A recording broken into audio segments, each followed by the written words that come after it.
తప్పెవడు చేసినా తప్పనినే అనాలి. ఒప్పెవడు చేసినా ఒప్పనినే అనాలి. అలా లేకపోతే అది మతమైన, కులమైన, వర్గమైన, వర్ణమైనా సరే.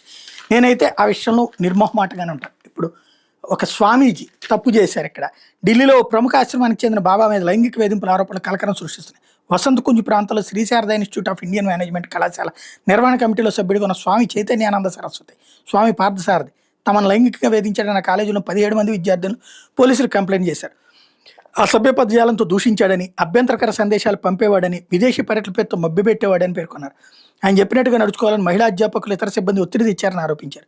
వాంగ్మూలాల ఆధారంగా ఆగస్టు 4న బాబా మీద పోలీసులు ఎఫ్ఐఆర్ నమోదు చేశారు.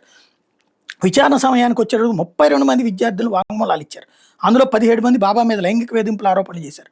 ప్రస్తుతం నిందితుడు పరారీలో ఉన్నాడని పోలీసులు చెప్పారు. అట్లాగే విద్యాసంస్థకు చెందినటువంటి బేస్మెంట్లో ఒక కార్ని, దానికి నకిలీ నెంబర్ ప్లేట్ను కూడా గుర్తించారు. ఒరిస్సాకు చెందినటువంటి బాబా 12 ఏళ్లుగా ఢిల్లీలోని ఆశ్రమంలో ఉంటున్నాడు. ఆయన మీద ఆరోపణలు రావడం ఇదే తొలిసారి కాదు. 2009లో మోసం లైంగిక వేధింపుల కేసు నమోదైంది. 2016లో వసంత్ కుంజ్కి చెందిన ఒక మహిళ కూడా ఈ తరహా వేధింపులపైన ఫిర్యాదు చేసింది. తాజా ఆరోపణల నేపథ్యంలో శ్రీ శృంగేరి మఠం పాలక మండలి అతన్ని డైరెక్టర్ పదవి నుంచి తొలగించింది. విద్యాసంస్థ ఈ మఠం ఆధ్వర్యంలో నడుస్తుంది.